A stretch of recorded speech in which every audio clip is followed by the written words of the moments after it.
Hello दोस्तों, कैसे हैं आप सब। स्वागत है आप सभी का कॉमिक वर्ल्ड चैनल पर। तो चलिए दोस्तों, शुरू करते हैं मनोज कॉमिक्स में मौत की साजिश का दूसरा और अंतिम भाग। इसे ले जाकर एक झोपड़े में लिटाओ, हम कबीले के वैद को बुलवाते हैं।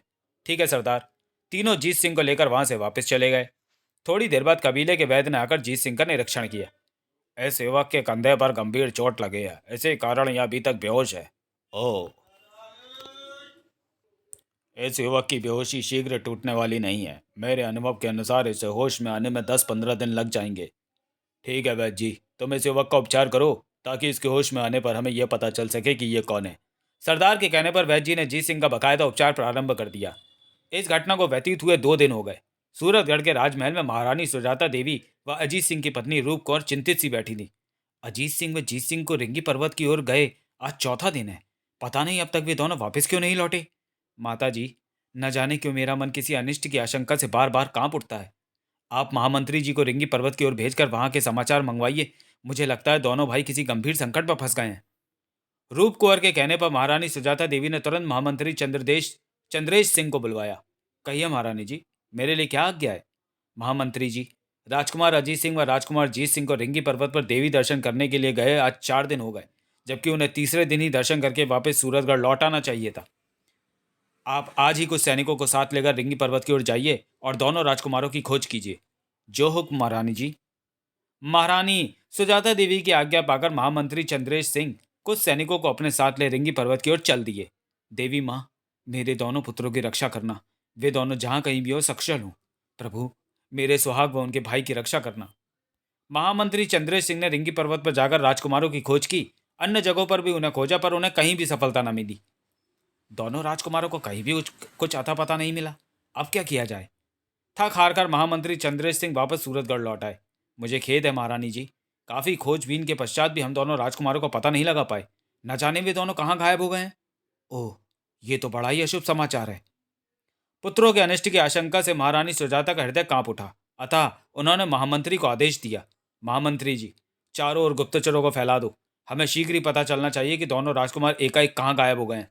जो आज्ञा महारानी जी। महामंत्री चंद्रेश सिंह ने महारानी सुजाता देवी की आज्ञा पाकर कई गुप्तचरों को राजकुमारों की खोज में चारों ओर भेज दिया। इधर राजा संबल देव, जो राजकुमार अजीत सिंह को कारागार में बंद कर चुका था, इस समय अपने महामंत्री से सलाह कर रहा था। राजकुमार अजीत सिंह तो हमारी कैद में है ही। अगर राजकुमार जीत सिंह भी हमारे कब्जे में आ जाए तो सूरतगढ़ पर अधिकार करना हमारे लिए सरल हो जाएगा। कोई ऐसा उपाय बताइए महामंत्री जी, जिसके द्वारा हम जीत सिंह को भी अपने जाल में फांस सकें। महाराज, आपके बताए अनुसार जीत सिंह चतुर युवक है, अतः उसे बल से नहीं छल से अपने कब्जे में करना होगा। मैंने सुना है जीत सिंह का विवाह तिल कपूर राज्य के राजा तिलक सिंह की पुत्री सूर्यप्रभा से होना तय हुआ है। ये तो आप जानते ही हैं कि राजा तिलक सिंह एक धूर्त व लालची राजा है। अतः हम उसे अपने साथ मिलाकर जीत सिंह को अपने जाल में फांस सकते हैं। महामंत्री जी, मुझे अपनी योजना विस्तार पूर्वक समझाइए।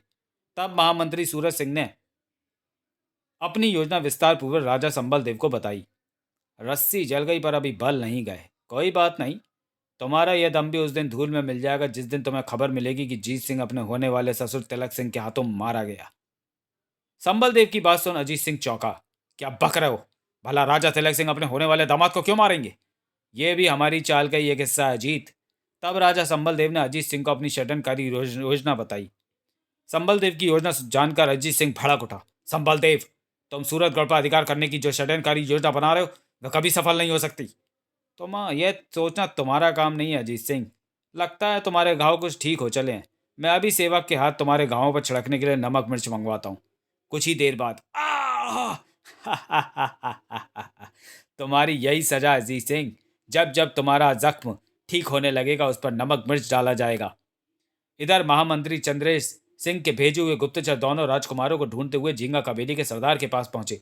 सरदार, हम 2 राजकुमारों की खोज में यहाँ आए हैं। क्या आपने उन दोनों को कहीं देखा है। तुम उन दोनों राजकुमारों का हुलिया बताओ। तब गुप्तचरों ने सरदार शिंगारा को अजीत सिंह व जीत सिंह के हुलिये के बारे में जानकारी दी। जीत सिंह के हुलिये के बारे में सुनकर सरदार शिंगारा चौंका। राजकुमारों के बताए हुलिये से मिलता जुलता एक घायल युवक हमारे कबीले वालों को मिला था। उसकी बेहोशी अभी तक ठीक तक टूटी नहीं है। वैद्य जी उसका लगातार उपचार कर रहे हैं। सरदार शिंगारा, कृपया हमें उस बेहोश युवक के पास ले चलिए। हम उसे देखना चाहते हैं। सरदार शिंगारा गुप्तचरों के साथ ले उस खोपड़ी नहीं, झोपड़ी में पहुंचा जहां जीत सिंह बेहोश पड़ा था। अरे, ये तो छोटे राजकुमार जीत सिंह है। इनकी ये दशा किसने की? बड़े राजकुमार अजीत सिंह कहाँ हैं? ओह, तो ये बेहोश युवक ही सूरतगढ़ का राजकुमार है। सरदार शिंगारा ने गुप्तचरों को बताया, हमारे कबीले के आदमी केवल जीत सिंह को ही उठा कर लाए थे। सरदार, क्या हम राजकुमार जीत सिंह को इस अवस्था में अपने साथ सूरतगढ़ ले जा सकते हैं? हमारे वैद्य जी ने कहा है कि 2-3 दिन पश्चात जीत सिंह को होश आ जाएगा। उसके पश्चात तुम इन्हें अपने साथ ले जा सकते हो। तब गुप्तचरों ने आपस में परामर्श किया। मैं यहाँ राजकुमार जीत सिंह के पास रुक जाता हूँ। इनके होश में आने पर मैं इनके साथ सूरतगढ़ वापस चला आऊंगा। तुम दोनों इसी समय बड़े राजकुमार अजीत सिंह की खोज में निकल जाओ। इधर राजा संबल देव का विशेष दूत राजा तिलक सिंह के दरबार में पहुंचा। महाराज को मेरा प्रणाम स्वीकार हो। मैं राजा संबल देव की एक विशेष सूचना लेकर आपकी सेवा में उपस्थित हुआ हूँ, कहकर दूत ने संबल देव का पत्र राजा तिलक सिंह को दे दिया। तिलक सिंह ने पत्र पढ़ना शुरू किया। राजा तिलक सिंह को संबल देव का प्रणाम। समाचार विदित हो कि सूरतगढ़ के राजकुमार अजीत सिंह को हमने कैद कर लिया है। छोटे राजकुमार जीत सिंह आपका दामाद होने वाला है। यदि आप जीत सिंह को छल से अपने यहाँ बुलाकर मौत के घाट उतार दें तो सूरतगढ़ पर हम दोनों का कब्जा हो जाएगा, और तब हम दोनों सूरतगढ़ राज्य को आधा आधा करके आपस में बांट लेंगे। आपकी पुत्री सुंदर है, उसके लिए सुयोग्य राजकुमारों की कमी नहीं। जीत सिंह की मृत्यु के बाद आप दूसरी जगह उसका विवाह तय कर सकते हैं। सोच लीजिए, ऐसा मौका बार बार हाथ नहीं आता है। पत्र पढ़कर लालची राजा सोच में पड़ गया। संबल देव का सुझाव अच्छा है, मुझे उनका यह सुझाव मान लेना चाहिए। अगले ही पल, दूत, अपने राजा से कहना कि हम उनके साथ हैं। हम आज ही अपना दूत सूरतगढ़ के लिए रवाना कर देंगे। जी महाराज। दूत के जाने के पश्चात राजा तिलक सिंह ने एक पत्र लिखा और उसे अपने एक दूत को देते हुए कहा, यह पत्र तुम्हें सूरतगढ़ की महारानी सुजाता देवी को देना है। जी महाराज। दूत ने यह पत्र लिया और दरबार से चला गया। जल्द ही वह सूरतगढ़ जा पहुंचा। अजीत सिंह और जीत सिंह के एकाएक गायब हो जाने से सूरतगढ़ के नए राजा का राज तिलक ना हो सका था, इसलिए राज्यकार महारानी सुजाता देवी ही दिख रही थी। महारानी जी, राजा तिलक सिंह का यह दूत आपके लिए एक विशेष संदेश लाया है। महारानी जी की जय हो। कहो दूत, क्या समाचार लाए हो? महारानी जी, राजा तिलक सिंह ने आपके लिए यह पत्र भिजवाया है। सुजाता देवी ने पत्र खोलकर पढ़ना शुरू किया।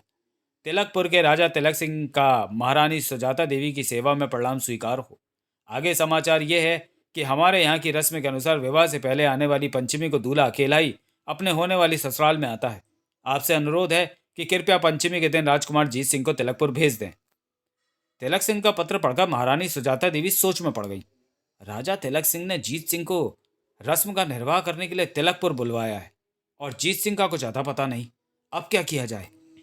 तब मनी मन कुछ निर्णय करके महारानी सुजाता देवी ने दूत से कहा, दूत, राजा तिलक सिंह जी से कहना कि राजकुमार जीत सिंह इस समय किसी राजकीय कार्य से सूरतगढ़ से बाहर गए हुए हैं।